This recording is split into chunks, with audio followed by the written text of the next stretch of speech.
So our current series is based on the life of Moses as he learns to follow God and takes on the assignment that God has given him to free the Israelites from slavery in Egypt and lead them back to the land that God promised to give them through Abraham hundreds of years earlier. When Moses came to Pharaoh and commanded him to let the Israelites go, Pharaoh dug in his heels and refused. He didn't know that this God that Moses talked about, and he dared God to give him a reason why he should listen to him. God was happy to oblige. Through a series of plagues, God started showing Pharaoh his power over not only nature, but how he was more powerful than all the gods of Egypt. And by the time the 9th plague was finished, most of the crops and livestock in Egypt had been destroyed. But Pharaoh still refused to let the people go. So God brought his final plague. The firstborn of every household and the firstborn of all the livestock in Egypt died in one night. All the firstborn died. And it says in Exodus 12:30, Pharaoh and all his officials and all the Egyptians got up during the night. There was loud wailing in Egypt, for there was not a house without someone dead. Of course, that was in Egypt, not in the land of Goshen where the Israelites lived. God protected the Israelites. Finally, God had Pharaoh's attention. So in verse 31, we read, during the night, Pharaoh summoned Moses and Aaron and said, "Up, leave my people, you and the Israelites. Go, worship the Lord as you have requested. Take your flocks and herds, as you have said, and go, and also bless me." The Egyptians urged the people to hurry and leave the country. For otherwise, they said, we will all die. So the people took their dough before the yeast was added and carried it on their shoulders in kneading troughs wrapped in clothing. The Israelites did as Moses instructed, asked the Egyptians for articles of silver and gold for clothing. The Lord had made the Egyptians favorably disposed towards the people, and they gave them what they asked for. So they plundered the Egyptians. And that's where we left off last week. God has kept all of his promises to Abraham, to Moses, and to the Israelites. The people are now on their way back to the land of Canaan. Not only are they free, but God has blessed them materially, and they are taking much of the wealth of Egypt with them. Now, I'm sure the Israelites are anxious to get to Canaan. Stories about Canaan and how great the land is have been passed down through the generations. They must be full of expectation. And I can hear the children over and over asking again on the whole 40-year journey, are we there yet? Usually when we plan a trip, we either look for the shortest route or the most scenic route. How many of you have figured out yet God doesn't work the way we work? God is in charge of this trip, and the path that God chose wasn't the fastest, it wasn't the easiest, and it wasn't the most beautiful. It was the longest, the ugliest, and the hardest path that anybody could possibly take. God deliberately leads them along a path where they're going to be forced to rely on him. Instead of leading them on the main roads, we're told that God led them through the desert. Do you ever feel like that in your own life?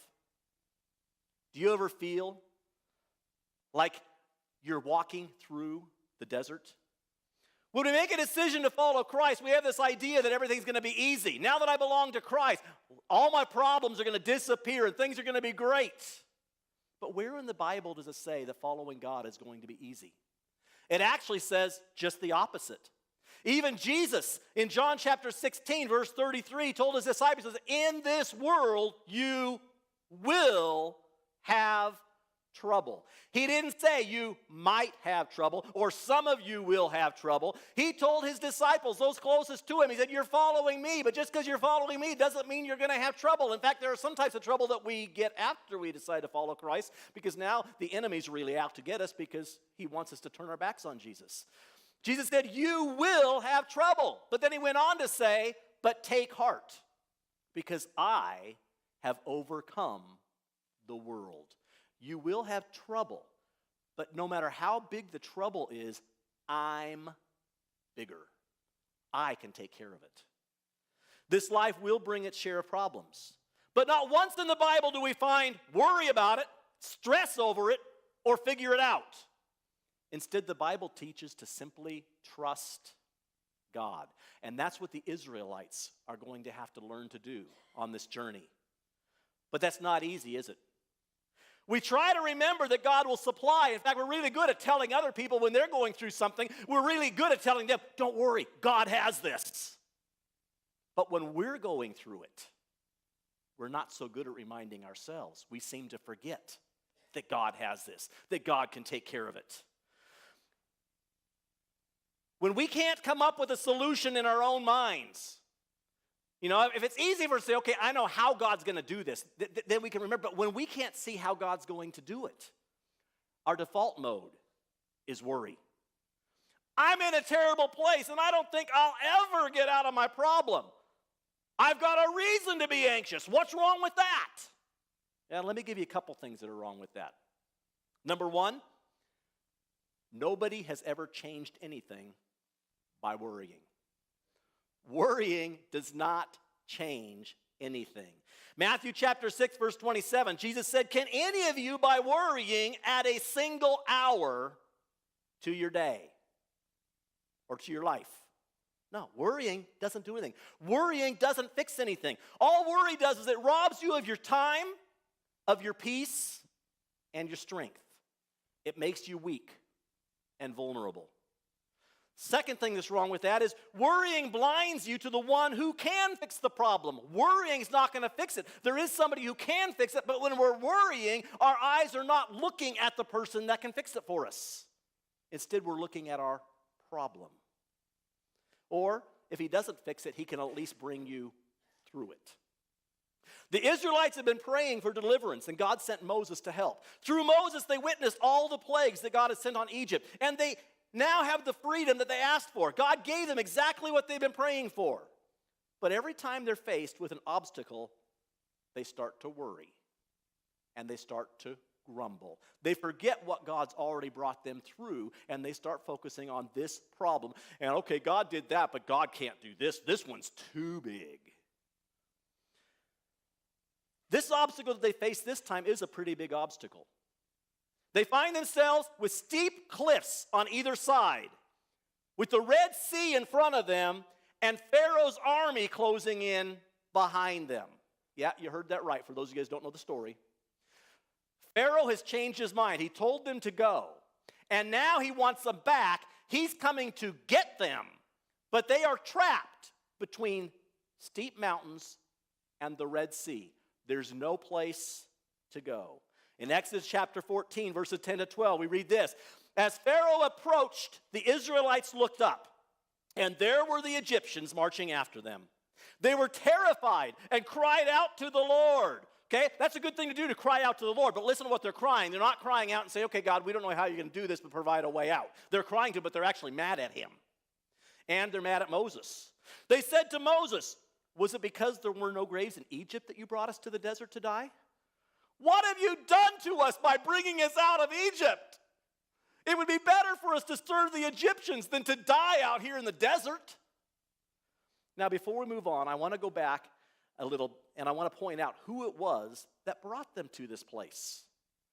I already said when they left Egypt, God was taking them on the long route, but at least they were on their way to Canaan. Most of them didn't know their way to get there anyway. They'd never been there. They didn't know how to get there. They didn't have a GPS. They couldn't say, I got my Google Maps here, and we're going the wrong way. They simply trusted God's leading them. They're going to get there. But then we get to this part in chapter 14 where God actually turned them back. It says, then the Lord said to Moses, verse 1, tell the Israelites to turn back and camp near Pi-Hahiroth between Migdol and the sea. They are to encamp by the sea directly opposite Baal-Zephon. So God took them to this place. God led them to this place with cliffs on each side and the sea in front of them. God said, this is where I want you to go. And then God tells Moses, they are to camp by the sea. And Pharaoh will think the Israelites are wandering around the land in confusion, hemmed in by the desert. And I will harden Pharaoh's heart, and he will pursue them. So God already knew they were going to be trapped, and Pharaoh's going to pursue them. God knew that, and yet God led them there.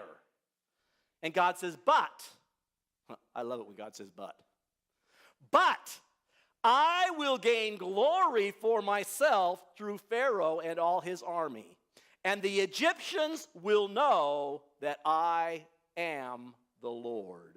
So the Israelites did this. They went where God led them. This whole thing was God's idea.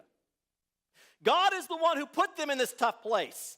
Now, it's possible and very likely that Moses didn't tell them the whole story. They were simply following. In fact, if we go back a little bit further, we find out that the way God led them was with a pillar of cloud by day. He had this cloud that would move, and they would follow the cloud. And if they were traveling at night, the cloud would turn into fire, and they'd have this column of fire, and they would just follow that. So wherever the cloud or where the fire went, that's where they went.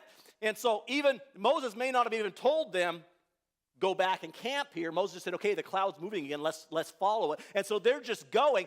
Moses very likely didn't tell them that Pharaoh's army was going to come after them, because if Pharaoh told them that, they would have said, no way, we're not going there. You know, sometimes we wish God would tell us everything. God, will you just tell me what's going to happen tomorrow? God, will you tell me what's going to happen to my job? God, will you? If God told us everything, you think you're scared now when you get to it? If God told you about it before you got to it, you'd probably never follow God. So God sometimes doesn't tell us. In fact, usually he doesn't tell us. He just says, follow me, trust me, and we just have to trust that if we're listening to God, that he's going to take care of us. And sometimes he will lead us to this place where we don't like where we're at, and we're not sure how we're going to get out. And you know what? That's the best place to be.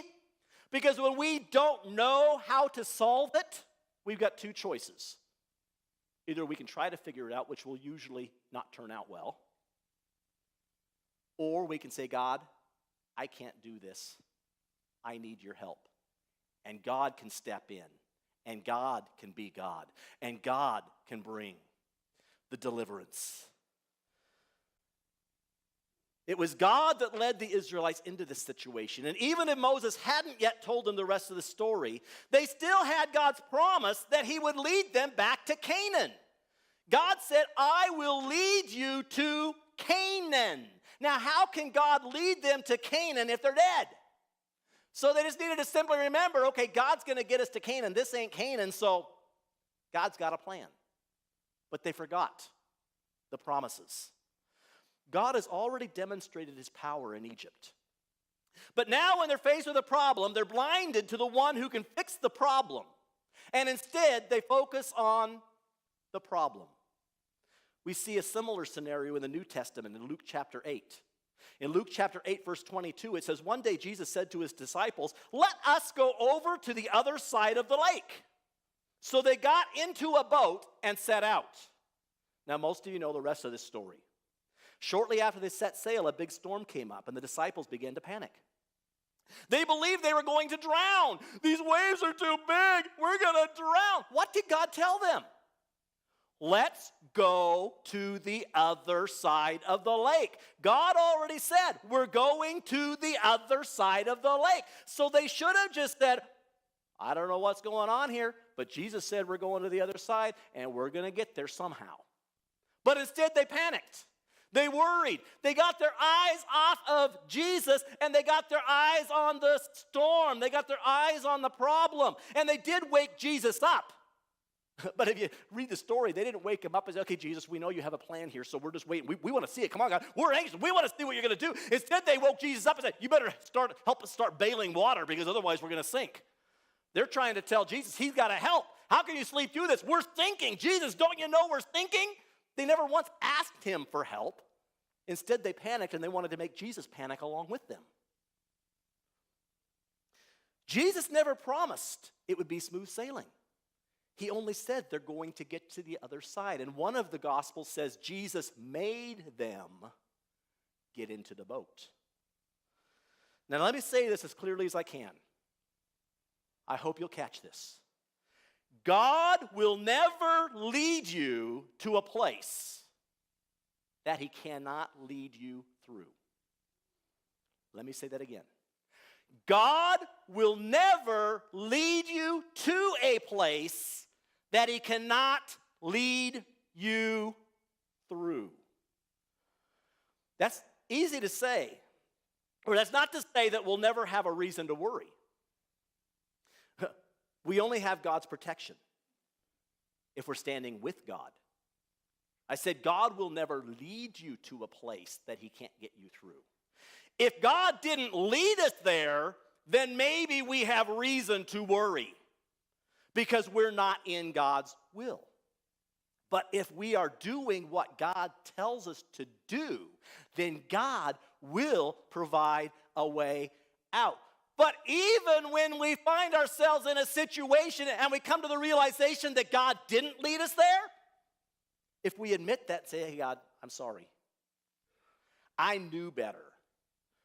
I knew I shouldn't have done this, God, but I did it, and now I'm in a tight place. And if we truly repent, God is still able to deliver us. Either way, there's really no need to worry. As long as we're turning back to him or as long as we followed him to where we're at, God will lead us through. God isn't obligated to protect us from our own stupidity, but he will if we truly repent and call on him. So the Israelites had asked God to send someone to deliver them, and God provided Moses. But every time their back is up against the wall, they turn on both Moses and God. Instead of saying, okay, Moses, God called you. He didn't call us. We know you got a plan. Or if you don't, we know you're close enough to God that you can come up with a plan. So Moses, we're not the leaders here. We're just dumb sheep. We're just followers. So Moses, what's the plan? Every time they come up against a hard problem, instead of just coming to Moses and saying, okay, Moses, you're the leader, so figure this out. They either try to figure it out on their own or they get mad and start, bickering with Moses. They turn their backs on God and say, we'd be better off back there in Egypt. We want to go back there. Here they are at the edge of the Red Sea with Pharaoh's army closing in on them. And instead of saying, I can't wait to see what God is going to do, they start to grumble and complain. We need to get to the place in our lives when we're facing a problem. We say, all right, God, show me your power. I'm glad you brought me here, God, because I know you have a plan. And I don't know what it is, but God, it's going to be awesome. Instead, they're grumbling and complaining. But Moses isn't fazed at all by the problem. The people come to Moses and they say, why do you lead us out here? Is it because there's not enough graves? We would have been better off in Egypt. And what does Moses say in verse 13? Moses answered the people. He said, don't be afraid. Stand firm, and you will see the deliverance of the Lord, that the Lord will bring you today. Notice he didn't say, look around, find some rocks. We're going to use those for weapons. We'll throw them at the Egyptians. Because there are probably more Israelites than there were Egyptians at this point. He didn't say, get ready to defend yourselves. He said, just stand still and see the deliverance that the Lord already has for you. And then he said, the Egyptians you see today, you will never see again. The Lord will fight for you. You need only be still. When we don't know which way to turn, when we don't know what to do, the best option is to just stop. Stand still and say, God, I'm waiting here until you give me further instructions. I don't know what to do, but God, I know you have a plan. In James says, if anyone lacks wisdom, let them ask of God. But what do most of us do when we lack wisdom? We go find a book to answer our questions. And it's usually not the right book. Or we want to ask somebody else. What would you do in this situation? Nothing wrong with that as long as we know that our counselors are godly counselors. But too many times we turn to the wrong people. Moses says, just stand still. And I don't even think Moses had the answer yet. He says, God's going to do this. Don't worry about it. Don't be afraid. Just stand still and see what God is going to do. The Lord will fight for you. Wouldn't you rather have the Lord fight for you instead of having to fight it on your own? The Israelites only have 3 options at this time. Number 1, they can try to fight Pharaoh and his army. That probably won't turn out too well. Because even though there are more Israelites than Egyptians in the army, The Egyptian army is well equipped and they're trained to fight. The Egyptians have never fought anything, and they don't have weapons. Their second option, try to swim across the Red Sea to get away from them. That's probably not a great option either. That's probably not going to turn out very well. Their third option, do what Moses is telling them to do. Don't do anything until God gives instructions. There are times when we don't have an answer on our own. But usually when we find ourselves in those situations, we try to do something anyway. I don't know what I'm doing, but doing anything is better than doing nothing. Do you ever feel like that? I don't know what to do, but I'm just going to do something. But too many times when we do that, we make it worse. When we don't have an answer, the best solution is take it to God and wait for him. Moses knows that God will do something, but he doesn't know what. So he does what he always does. When Moses doesn't know what to do, he asks God. He inquires of God and asks God what the game plan is. And usually the plan that God gives him in human standards is totally ridiculous. You know, most would say, God, this can't be you. I think I need to inquire of somebody else because, God, if this is you, you've lost it. But Moses goes to God. And this is what God says in verse 16. He says, raise your staff and stretch out your hand over the sea to divide the water so that the Israelites can go through the sea on dry ground. How much sense does that make? Just raise up your staff, stretch it over the sea, and divide the waters. Have you ever tried that in your swimming pool? Or your bathtub? I will harden the hearts of the Egyptians so that they will go in after them, and I will gain glory through Pharaoh and all his army, through his chariots and his horsemen. The Egyptians will know that I am the Lord when I gain glory through Pharaoh, his chariots, and his horsemen. Then the angel of God, who had been traveling in front of Israel's army, withdrew and went behind them. The pillar of cloud also moved from in front of them and stood behind them, coming between the armies of Egypt and Israel. Throughout the night, the cloud brought darkness to one side and light to the other side. So I'm wondering if one side had the flame and the other side had the cloud, because the Israelites had light all night long. The Egyptians had darkness all night long. So neither one went near the other all night long. Then Moses stretched out his hand over the sea, and all that night the Lord drove the sea back with a strong east wind and turned it into dry land. The waters were divided, and the Israelites went through the seas on dry ground, with a wall of water on their right and a wall of water on their left. Now picture this for a moment. Can you imagine those mighty walls of water? Who's holding that water back? I mean, I know myself well enough. I mean, I could, okay, Moses, thank you for doing this, but there is no way I'm walking between those two walls of water. God's got to find another way. Can't he build a bridge or bring a barge or something?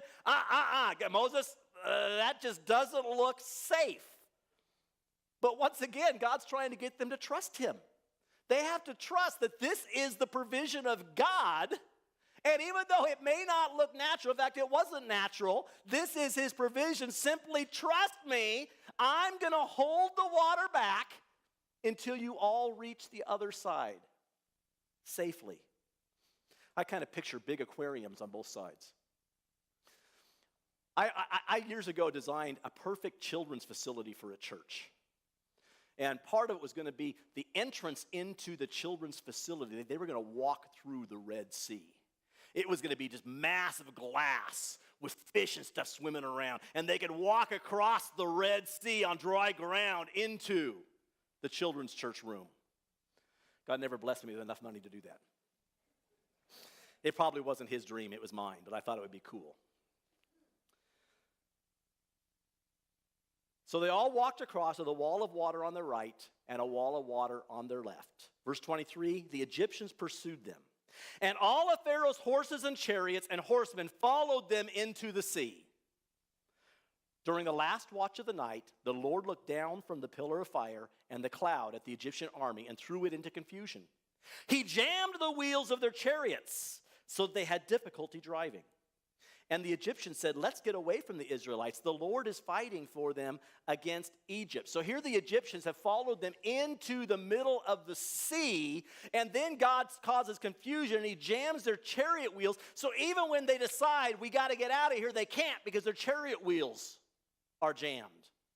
And then the Lord said to Moses, stretch out your hand over the sea so the waters may flow back over the Egyptians and their chariots and horsemen. Moses stretched out his hand over the sea, and at daybreak, the sea went back to its place. The Egyptians were fleeing towards it, and the Lord swept them into the sea. The water flowed back and covered the chariots and horsemen. The entire army of Pharaoh that had followed the Israelites into the sea, not one of them survived. But the Israelites went through the sea on dry ground, with a wall of water on their right and on their left. And that day the Lord saved Israel from the hands of the Egyptians, and Israel saw the Egyptians lying dead on the shore. And when the Israelites saw the mighty hand of the Lord displayed against the Egyptians, the people feared their Lord and put their trust in him and in his servant Moses for 3 days. Yeah, you heard that right. They trusted God and Moses for a whole 3 days until the next situation arrived, until the next hopeless situation arrived. And then once again they said, why did you bring us out here to die? We should have been left in Egypt. This is even too hard for God. How many times is God going to have to come through for them before they finally realize God has an answer? How many times is Moses going to have to come to them before they finally said, okay, Moses, we're glad you're leading us because you always have an answer. We know that you're talking to God, and we don't understand these things, but Moses, we're glad that you're our leader. God chose the right man. How many times is it going to take before they'll finally trust their leader and before they'll finally trust God? They will never have all the answers. But God will. First, they need to trust God. God's ways don't always make sense. In fact, I already talked about it. God's ways very seldom make sense. Isaiah chapter 55, verses 8 and 9 says, for my thoughts are not your thoughts, neither are your ways my ways, declares the Lord. As the heavens are higher than the earth, so are my ways higher than your ways, and my thoughts than your thoughts. The Israelites need to learn to simply trust that God has a plan. That his plan, regardless of how ridiculous it may sound, his plan is a good plan, and his plan will work. Secondly, they need to trust Moses. They asked for help, and God sent Moses. What will it take for them to trust Moses? How many times does Moses need to come through before they stop doubting that he really knows what he's doing?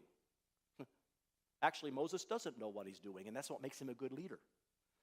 The best leaders are those who don't know what they're doing, but they know who does know, and they go to God for the answer. That's why Moses is a great leader, because when he doesn't know what to do, he just says, okay, God, you're the one that sent me on this mission, so it's your mission, not mine. Give me an answer, God. But the people need to learn to trust that he's in conversations with God, that he will hear from God, and he will do what God says to do. And even if it sounds ridiculous to them, they need to stop saying, we've never done it that way before. Because if we do things the way we've always done them, we're always going to get what we always got. And right now they're saying, we were better off in Egypt. Really? Is that where you want to stay? In Egypt? Can't you just trust God? He's going to do it differently? But you're going to have a better life because you're listening to God. Moses doesn't know what he's doing, but he's learned to listen to God. So I'm going to rephrase the question. What will it take for the people to simply believe that Moses is in tune with God? And because he's in tune with God, he can be trusted. Moses is the one that God has chosen to lead the Israelites. If they can learn to follow him, even when things don't make sense, things will go well for them. Most of the people that left Egypt with Moses never made it to the promised land. In fact, only 2 that left with Moses. Well, only 2 of them over the age of 18 made it to the promised land. They didn't make it because they could never learn to trust their leader or their leaders. God is the primary leader, Moses is the secondary leader. They would trust when everything was going well. But at the first sign of trouble, they started to question Moses' authority, and by questioning Moses, they were actually questioning God. And finally, God had enough and said, none of you make it to this land that I promised. Your children will go in, but you can't go because you have not learned to trust me. God's way will seldom make sense to us, but that's why he's God and we aren't. If we knew as much as God, maybe we'd be God, but you know what? We'll never know as much as God, so get used to it. If we follow God, he will sometimes lead us into situations that seem hopeless. But if God is with us, then he knows where the exit is.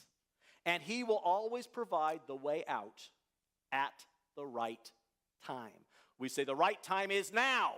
God says, no, not yet. I will provide, but wait for me. So I don't know what kind of problems you're facing right now. I don't know what you're going through. You may be facing a situation that looks hopeless. That's where the Israelites were at. It looked hopeless. Humanly speaking, there was no way out. But that's when God really shines. When we don't know which way to turn, when there is no way to turn, God says, okay, now stand back and watch me. Let me take care of this. So I don't know what type of problems you're facing. But I do know that if you're confident that you're in right standing with God, if you are where God has led you, you didn't know it was going to lead to this point, or you probably never would have gone. But if you know that you're in right standing with God, then you have no reason to be afraid. You have no reason to worry. If God brought you to it, then God will lead you through it.